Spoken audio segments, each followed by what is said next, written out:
लोक जनशक्ति पार्टी रामविलास के राष्ट्रीय अध्यक्ष आज दिल्ली से पटना पहुंचे और सीधे बक्सर का रुख किए। चिराग आज बक्सर के आमसारी गांव में बीते दिनों जहरीली शराब से 6 लोगों की मौत हुई और उसके बाद मृतकों के परिजनों से आज मुलाकात की और अपनी शोक संवेदना व्यक्त की। श्री चिराग बक्सर के पत्रकारों को संबोधित करते हुए कहा कि पूरे बिहार में शराब के अवैध और जहरीली शराब का निर्माण प्रखंड स्तर पर होने लगी है, जो प्रदेश के लिए बेहद ही दुर्भाग्यपूर्ण है। ऐसे में प्रदेश की सरकार शराबबंदी कानून के पालन कराने हेतु पूरी तरह से विफल साबित हुई है। प्रदेश के मुख्यमंत्री माननीय नीतीश कुमार जी शराबबंदी और जहरीली शराब से होने वाले मौत पर पूरी तरह चुप्पी साधे हुए हैं। आज तक कोई बड़े अधिकारियों पर ठोस कार्रवाई करने का साहस नहीं जुटा पा रहे हैं, जिससे प्रदेश भर में माफिया शासन प्रशासन पर हावी है।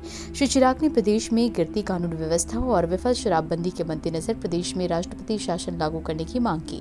पहले तो पूरी बिहार की जनता की ये मांग है कि इस कानून की वजह से जिस तरीके से गरीबों को प्रताड़ित किया जा रहा है और सिर्फ इस कानून के दुष्परिणाम सिर्फ गरीबों के ऊपर देखे जा रहे हैं। आप चले जाइए भैया, जितनी जगह हम लोग गए हैं सिर्फ गरीब परिवार के लोग जहरीली शराब पीने से मारे जा रहे हैं। और जिस तरीके से एक अवैध निर्माण का धंधा बिहार के हर एक जिले में नहीं, हर एक पंचायत में जहरीली शराब के निर्माण का धंधा शुरू हो गया है, ये कहीं ना कहीं बिना शासन प्रशासन के संरक्षण के संभव ही नहीं है। शासन प्रशासन का जिस तरीके से संरक्षण उन गिरोह को, उन अपराधियों को प्राप्त है, जिसकी वजह से बिहार में रह कर अलग अलग जिले में जहरीली शराब से लोगों की मृत्यु हो रही है। और दुख की बात तो ये है कि भैया उसके बाद बिहार सरकार या मुख्यमंत्री नीतीश कुमार या उनका कोई नेता एक बार इस परिवार की तरफ मुख करके देखना नहीं चाहता है। आज तक मुख्यमंत्री नीतीश कुमार ने किसी परिवार से मिलना जरूरी नहीं समझा कि जाके हम पूछें कि भैया क्या हुआ, कैसे मृत्यु हुई, क्या हम लोग कर सकते हैं कि भैया आगे से ऐसी घटना ना घटे।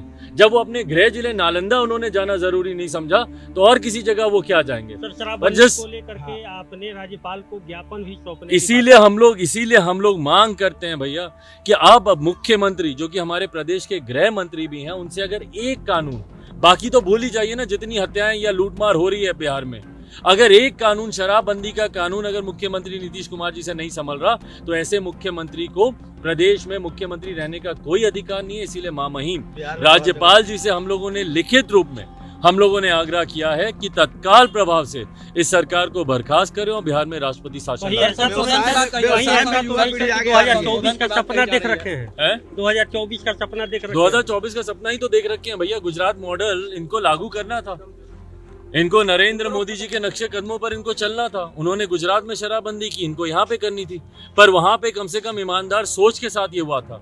यहाँ पर आप मुझे बता दीजिए कोई एक गिरोह मुख्यमंत्री नीतीश कुमार ने पकड़ा हो शराबबंदी को लेकर या शराब के आयात को लेकर।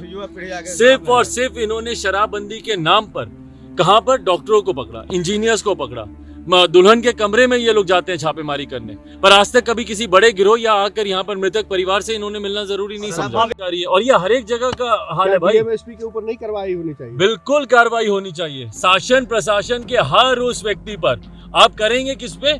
छोटे मोटे अधिकारियों के ऊपर कार्रवाई। जब तक कोई बड़ा दंड आप किसी को नहीं देंगे, जब तक कोई बड़ी कार्रवाई किसी के ऊपर नहीं होगी, और उसके ऊपर कार्रवाई किस पे करते हैं आप? ग्रामीणों के ऊपर, जिन्होंने पिया। कितनी जगह हम लोग गए हैं जिसमें से एक आध लोग बच गए तो उनको पकड़ के आप जेल में डाल रहे हैं। उन लोगों के ऊपर आप अत्याचार कर रहे हैं जिनके संरक्षण में ये काम चल रहा है। क्यों नहीं डीएमएसपी से पूछा जाता है? क्यों नहीं यहाँ पर जो बड़े अधिकारी हैं उनकी जिम्मेदारी, उनकी जवाबदेही तय होती है? भैया बिहार में शराबबंदी है ना, जब है तो कैसे आ रही है शराब, बताएं। और बिहार के हर एक जिले में किसी एक जिले की घटना हो तो हम लोग माने भी, हर एक जिले में अगर शराब मिल रही है, बन रही है, मैं तो दावे से कह रहा हूं कि भैया जहरीली शराब का निर्माण बिहार की पंचायत स्तर पर अब होने लग गया। जिले में ही नहीं, पंचायत में अब ये निर्माण होने लग गया। तो क्यों नहीं किसी बड़े अधिकारी पे कार्रवाई करते हैं मुख्यमंत्री नीतीश कुमार? और अगर नहीं कर रहे तो ये साफ है कि आपका संरक्षण प्राप्त है उन अपराधियों को, उन गिरोह को जो ऐसे धंधे में लिप्त है। मृतक के परिवारों को लेकर के क्या मांग कर रहे हैं? जदयू के लोग विरोध कर रहे हैं, कोई बीजेपी के लोग भी विरोध कर रहे हैं। तो भाई विरोध करने से क्या हो रहा है? जदयू और बीजेपी के लोग अगर इतना ही विरोध कर रहे हैं तो क्यों नहीं मुख्यमंत्री को घेरते हैं इसके ऊपर? मुख्यमंत्री सोचते हैं कि अपने बंद कमरे में बैठकर ठंड के समय में हीटर सेकेंगे और गर्मी के समय में एयर कंडीशन की हवा लेंगे, पर अपने राजमहल से वो बाहर नहीं निकलेंगे। आज उनकी जनता यहाँ पे मर रही है। और आज वो मुख्यमंत्री होने के नाते इतनी नैतिक जिम्मेदारी भी मुख्यमंत्री नीतीश कुमार जी उठाना जरूरी नहीं समझते कि वो आए इन परिवार से मिले। औरतों के लिए उन्होंने कहा ना कि हमने कानून बनाया, बैठ के रो रही हैं, किसी का पति गया, किसी का बेटा गया, किसी का भाई गया। ये मुख्यमंत्री नीतीश कुमार जी को नहीं दिख रहा।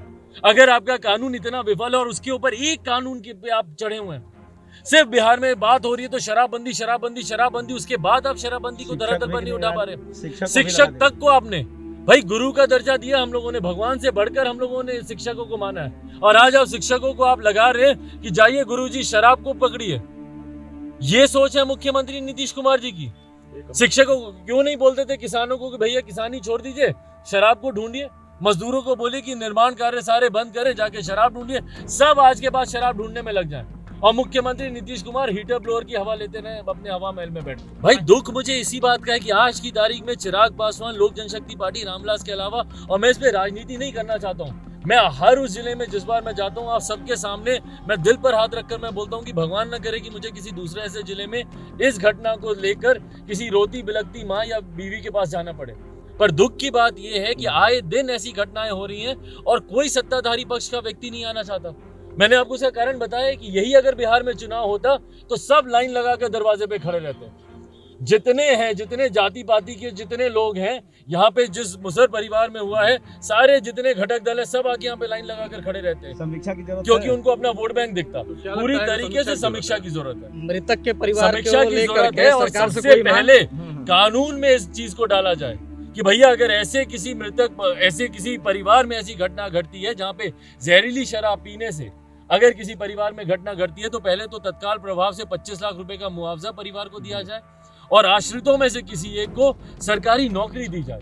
भैया कमाने खाने वाला लड़का परिवार का जाता है, कैसे छोटे छोटे बच्चे वहाँ पे बिलखते हैं, कौन देखेगा? इसको आपदा में मान रहे हैं आप? आपदा में मान रहे हैं इसको? भाई इसको आपदा में नहीं, पर कम से कम हत्या तो हो रही है, और जब ये हत्या शासन प्रशासन के संरक्षण में हो रही है, मैं तो बार बार इस बात को बोल रहा हूँ, कानून में लापरवाही की वजह से हो रही है, तो क्यों नहीं सरकार जिम्मेदारी ले रही है? कानून आप ही ने बनाया ना, आपकी कानून की विफलता की वजह से इनकी जान जा रही है ना, तो जब आपकी विफलता की वजह से जान जा रही है तो सरकार जिम्मेदारी ले परिवारों की, मुआवजा दे और सरकारी नौकरी दे इन परिवार वालों को, और सिर्फ इन्हीं को ही नहीं, जितने लोग हुए हैं पूरे प्रदेश भर में उन सबको।